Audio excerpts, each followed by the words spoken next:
بسم اللہ الرحمن الرحیم۔ السلام علیکم۔ آج ہم سال دوم کی جو غالب کی پہلی غزل ہے اس کا مطالعہ کرنے جا رہے ہیں۔ غالب کی عظمت سے کون آگاہ نہیں ہے؟ غالب کی عظمت، غالب کی شعری عظمت سے کون واقف اور آگاہ نہیں ہے؟ آج صدیوں بعد بھی یہ اپنے نام کو اپنے کلام کی صورت میں زندہ رکھے ہوئے ہیں۔ ابراہیم ذوق نے کہا تھا، رہتا قلم سے نام قیامت تلک ہے ذوق، اولاد سے تو بس یہی 2 پشت 4 پشت۔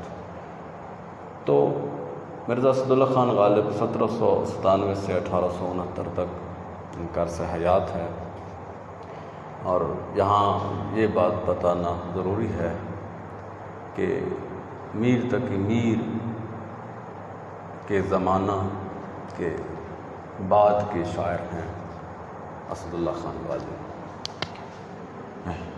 میر تقی میر کا عرصہ حیات ہے 1723 سے 1810، یعنی جب میر تقی میر فوت ہوئے تو غالب اس وقت صرف 13 سال کے تھے۔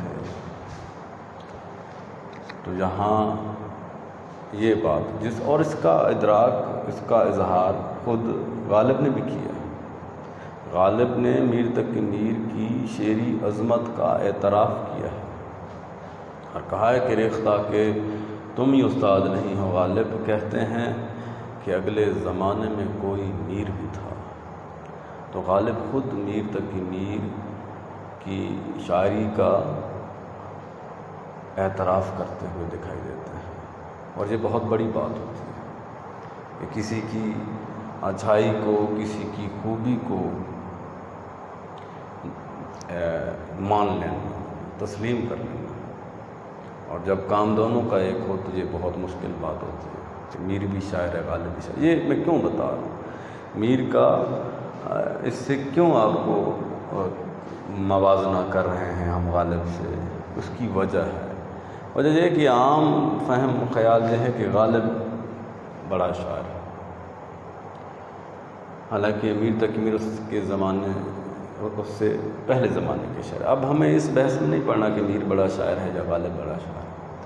شاعر ہر زمانے میں جو ہے وہ اس زمانے کی روایت سے جڑ جاتا ہے۔ تو جیسا ماحول میر کو ملا، انہوں نے اپنے رنگ میں شاعری کی، جس طرح کا ماحول غالب کو میسر آیا انہوں نے اپنے رنگ میں شاعری کی، جس طرح کا ماحول اقبال، علامہ اقبال کے حصے میں آیا انہوں نے اس۔ اب دیکھیے اقبال نے جب شاعری کا آغاز کیا، علامہ محمد اقبال نے، اور اپنے اوائل عمر میں جب وہ داغ دہلوی سے اصلاح لیتے تھے، 1905 میں داغ دہلوی کے انتقال کے بعد آپ ہندوستان چلے گئے، تو وہاں ہندوستان سے دور رہ کر وطن کی محبت کو جب محسوس کیا، اور پھر جہاں اس زمانے میں حالات بھی کچھ اس طرح کے تھے، تو پھر ان کی شاعری میں مقصدیت آتی ہے، اور وہ شاعری کرتے ہیں جس کے بارے میں ہم کہتے ہیں کہ اقبال نے اپنی شاعری سے قوم کو خواب غفلت سے بیدار کیا۔ تو پھر جس طرح کا، جس انداز کا انہیں ماحول میسر آیا، انہوں نے پھر اس رنگ میں خود کو ڈھالا۔ تو شاعر کی زندگی پر 2 عوامل اثر انداز ہوتے ہیں، ایک داخلی اور ایک خارجی۔ ایک کو داخلیت کہتے ہیں، ایک کو خارجیت کہتے ہیں۔ داخلیت اپنی محرومیاں، اپنے دکھ، اور خارجیت جس معاشرے میں رہتا ہے شاعر، جس زمانے میں رہتا ہے، اس زمانے کے دکھ، اس زمانے کی محرومیاں، ان کو بیان کرنا۔ تو شاعر چونکہ جو ہے وہ معاشرے کا عکاس ہوتا ہے، اس کا عکس دکھاتا ہے لوگوں کو۔ تو بہرحال ہمارا جو مطلب ہے یہاں یہ بات بتانا ضروری تھا تاکہ آپ کو علم ہو کہ میر تقی میر جو ہے وہ عمر کے لحاظ سے بہت بڑے ہیں مرزا اسداللہ خان غالب سے، اور غالب نے خود اس بات کا اعتراف کیا ہے۔ کلام دونوں کا جو ہے وہ کسی تعارف کا محتاج نہیں ہے۔ مرزا اسد اللہ خان غالب کی اس غزل کے یہ 4 اشعار آج میں کوشش کروں گا کہ ان پر ان کا مفہوم، ان کی تھوڑی سی وضاحت آپ کو بتا سکوں۔ سب سے پہلے جو ہے ادائیگی، پھر شعر کا مفہوم، شعر میں آنے والے الفاظ کے معنی، اور پھر اس کی شعر کی تشریح۔ لیکن جب آپ لکھیں گے تو صرف شعر لکھیں گے اور تشریح لکھیں گے، تو سب سے پہلے ان کو ہم ادا کرتے ہیں کہ ہماری زبان سے یہ ادا ہو جائے۔ غالب کہتے ہیں کہ بس کہ دشوار ہے ہر کام کا آسان ہونا، بس کہ دشوار ہے ہر کام کا آسان ہونا، آدمی کو بھی میسر نہیں انسان ہونا، وائے دیوانگی شوق کے ہر دم مجھ کو، آپ جانا ادھر اور آپ ہی حیران ہونا، عشرت قتل گہے اہل تمنا مت پوچھ، عید نظارہ ہے شمشیر کا عریاں ہونا، لے گئے خاک میں ہم داغے تمنائے نشاط، تو ہو اور آپ بصد رنگ گلستان ہونا۔ تو اس غزل کی ردیف ہے ہونا، اور اس غزل کے جو قوافی ہیں وہ آساں، انساں، حیراں، عریاں، گلستان، اور اگلے 3 اشعار انشاءاللہ جب ہم پڑھیں گے تو ان کے بھی آپ کو قافیے بتا دیے جائیں گے۔ تو یہ جو شعر ہے جسے آپ مطلع کہتے ہیں، اس میں دیکھیے اب ضروری نہیں کہ ہر شعر میں شاعر محبوب کی تعریف کر رہا ہو۔ عموماً بچے پہلا جملہ ہی یہی لکھتے ہیں، اس شعر میں شاعر اپنے محبوب کے بارے میں کہتا ہے۔ بھائی شعر دیکھ لیں کہ کیا واقعی شاعر محبوب سے مخاطب ہے یا نہیں، یا زندگی کا کوئی ہمیں فلسفہ بیان کر رہا ہے، کیونکہ غزل کا حسن یہی ہے، غزل کا حسن یہی ہے کہ یہ ہر شعر میں اپنے الگ مفہوم اور الگ پہلو کے ساتھ ہمارے سامنے آتی ہے۔ نظم جو ہے اس کا ایک ہی عنوان ہے، اس میں جتنے اشعار ہیں اسی ایک عنوان پر ہے، جبکہ جو غزل ہے اس کا حسن یہی ہے کہ پہلے میں زمین کی بات ہوگی تو دوسرے میں آسمان کی بات ہوگی۔ مثال دے رہا ہوں، یعنی پہلے میں کوئی حقیقی بات ہوگی تو دوسرے میں شاعر محبوب سے مخاطب ہوگا، تیسرے میں ہمیں زندگی کا فلسفہ بتائے گا، چوتھے میں ہماری کوئی جو ہے وہ معاشرے میں پھیلی کسی جو ہے جرم کا ذکر کر رہا ہوگا۔ یعنی غزل کا کوئی ایک رنگ نہیں ہے، غزل کے ہر شعر اپنا الگ رنگ لے کے۔ تو اس میں کیا ہے؟ بس کہ دشوار ہے، غالب کہہ رہے ہیں کہ بس حتمی بات میں کہہ رہا ہوں کہ دشوار ہے، مشکل ہے ہر کام کا آسان ہونا، ہر کام اس دنیا میں آسان ہو جائے یہ مشکل بات ہے، اس دنیا میں ہر کام آسان ہو یہ بہت مشکل ہے۔ اور پھر ایک مثال دیتے ہیں کہ آدمی کو بھی میسر نہیں انسان ہوتا ہے، جہاں تو ساری زندگی گزر جاتی ہے آدمی ہی رہتا ہے، وہ انسان نہیں بن سکتا۔ گویا آدمیت اور انسانیت میں بہت فرق ہے۔ آدمی کسی چلتی پھرتی مشین کا نام نہیں ہے، آدمی وہ ہے جس میں آدمیت ہو، انسان وہ ہے جس میں انسانیت ہو۔ آدمی تو سب ہے، انسان کوئی ہے، آدمی تو وہ ہے جس کا چہرہ آدمیوں والا ہے، لیکن انسان وہ ہے جس میں پھر دوسروں کی ہمدردی کا جذبہ موجود ہے، احساس ہے کسی کا، وہ انسان ہے۔ یہاں تو زندگیاں گزر جاتی ہیں اور آدمی کے آدمی ہی رہتے ہیں، انسان کی منزل تک نہیں پہنچ سکتے۔ اللہ تعالیٰ کا قرآن مجید میں ارشاد ہے کہ ہم نے نہیں پیدا کیا جن و انس کو اگر صرف اپنی عبادت کے لیے، تو وہاں انس کا ذکر ہے، انسانوں کا ذکر ہے، آدمیوں کا ذکر نہیں ہے۔ تو یہاں یہ کہہ رہے ہیں کہ اللہ تعالیٰ نے ہمیں اس دنیا میں بھیجا ہے، تو پھر جس مقصد کے لیے بھیجا ہے ہم اس کو تو سیکھ کے جائیں۔ ایک زندگی ہے اور گزر جاتی ہے، علم ہی نہیں چلتا، علم ہی نہیں ہوتا، سال گزر جاتے ہیں، وقت رکتا نہیں، اور زندگی جب ختم ہو جاتی ہے تو پھر بھی اس میں جب اگر احساس پیدا نہیں ہو سکا انسان میں، انسانیت پیدا نہیں ہو سکی، تو پھر گویا زندگی بیکار کہی۔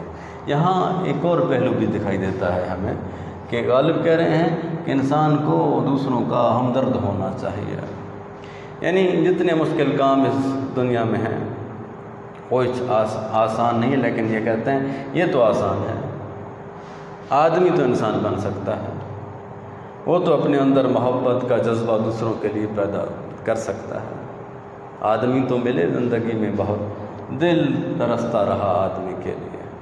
تو یہاں زندگی کا فلسفہ بیان کر رہے ہیں اور اپنی پہچان کا ہمیں سبق دے رہے ہیں کہ من عرف نفسہ فقد عرف ربہ، جس نے اپنے آپ کو پہچان لیا اس نے اپنے اللہ کو پہچان لیا۔ تو اپنا ادراک، اپنی پہچان، کیوں بھیجا گیا، کس لیے بھیجا گیا، تو پھر انسان اس کائنات سے محبت کرنے والا بنتا ہے۔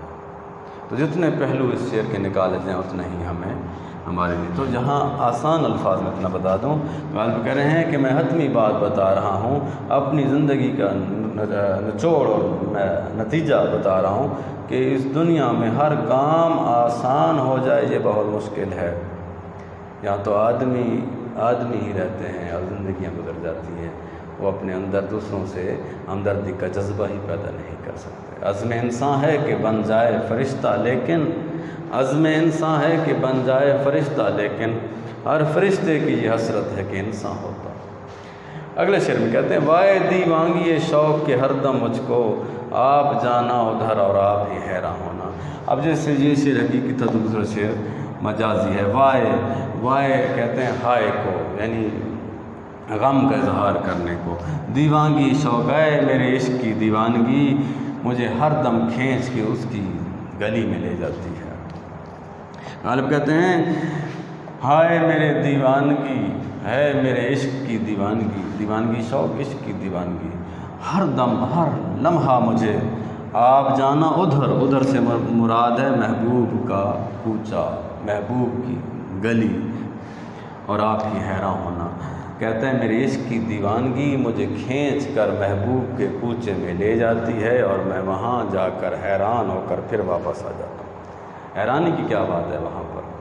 حیرانی کی یہ بات ہے کہ میں وہاں جاتا ہوں اور دیدار یار نہیں ہوتا اور میں اسے دیکھ نہیں پاتا، تو پھر واپس آ جاتا ہوں۔ اور پھر ایک یہ بھی خدشہ ہوتا ہے کہ بڑی دیر سے کھڑا ہوں تیری گلی میں، کسی نے پوچھ لیا تو جواب کیا دوں گا، یہ والا معاملہ بھی ہے۔ آتے جاتے لوگ پوچھ بھی رہے ہیں کہ ہاں یہاں کیوں کھڑے ہو۔ اس بات کو میر تقی میر نے کچھ اس انداز میں بیان کیا تھا کہ یوں پکارے ہیں مجھے کوچہ جانا والے، یوں پکارے ہیں مجھے کوچہ جانا والے، ادھر ابے او چاک غریباں والے۔ تو دیکھتے ہیں آپ دیکھ رہے ہیں کہ کس طرح جو ہے وہ اس بات کو میر نے کس طرح بیان کیا تھا، کتنی بے تکلفی ہے اس انداز میں میر کے کہ یوں پکارے ہیں مجھے کوچہ جانا والے، ادھر ابے او چاک غریباں والے۔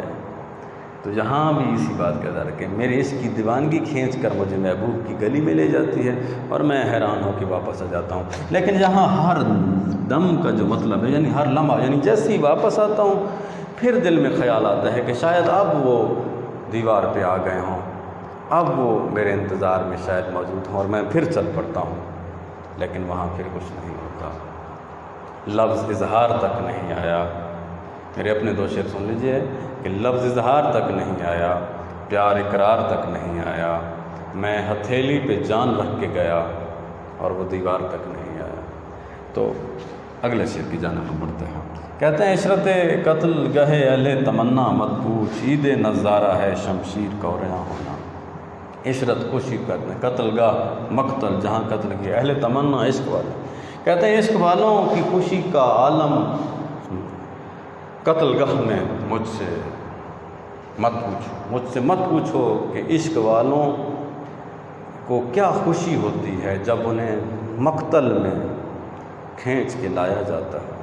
حالانکہ مقتل میں جو آتا ہے اس کی زندگی کا خاتمہ ہو رہا، تو اسے تو پریشان ہونا چاہیے، اسے تو اداس ہونا چاہیے، اسے تو رونا چاہیے، لیکن کہتے ہیں عشق والے جب قتل گاہ میں آتے ہیں تو ان کی خوشی کا عالم مجھ سے مت پوچھو، عید نظارہ، عید کا منظر ہوتا ہے ان کے لیے، شمشیر کا اوریا ہونا۔ جب ان کو قتل کرنے کے لیے نیام سے تلوار نکالی جاتی ہے تو گویا ان کے لیے عید کا منظر ہو جاتا ہے، کیونکہ انہیں پتہ ہوتا ہے کہ ہم اعلیٰ مقصد کے لیے۔ اچھا، یہاں عشق سے مراد ضرور نہیں کہ یہ ہمارے ذہن میں جو سطحی عشق ہے وہ ہو، یہاں عشق سے مراد کسی مقصد سے بھی عشق ہو سکتا ہے، کسی اعلیٰ مقصد سے بھی عشق ہو سکتا ہے۔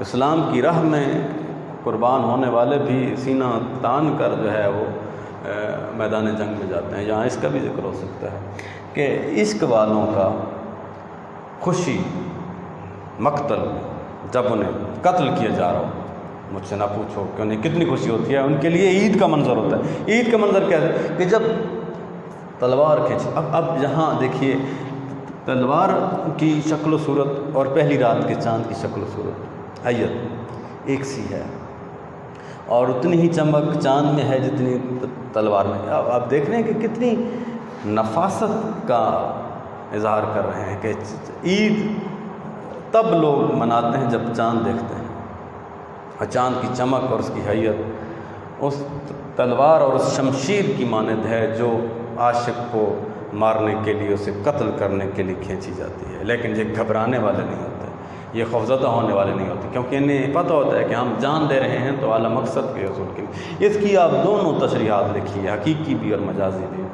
یہاں کسی اعلیٰ مقصد پر، اسلام پر قربان ہونے کی بھی بات ہو رہی ہے، اور محبوب کے لیے جان دینے کی بھی بات ہو رہی ہے۔ ادھر آ ستمگر ہنر آزمائیں، تو تیر آزما ہم جگر آزمائیں، لے گئے خاک میں ہم داغے تمنائے، نشاد تو ہو اور آپ بسد رنگ گلستہ ہونا۔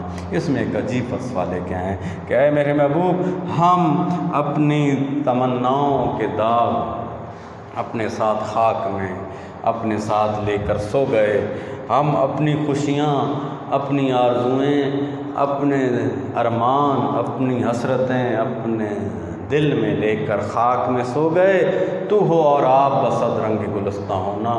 اب تو ہے اور تیرے ہی رنگ ہیں اس دنیا کے باغ میں، لیکن تجھے خوبصورت کہنے والا کوئی نہیں ہوگا۔ دیکھیے، حسن وہ حسن ہے کہ جب اس حسن کو کوئی حسن کہنے والا بھی ہو۔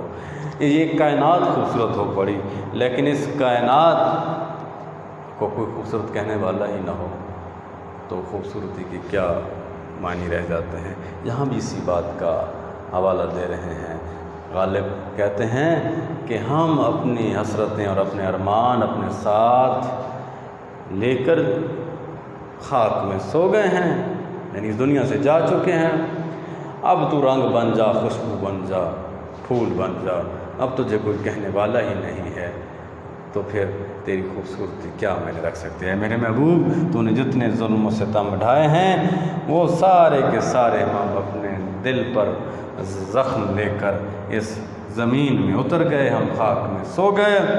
اب تو رنگ بن جا، خوشبو بن جا، پھول بن جا، ستارہ بن جا، اب تجھے کوئی کچھ کہنے والا، تجھے خوبصورت کہنے والا ہی نہیں ہے، تو پھر تیری خوبصورتی کے کیا معنی۔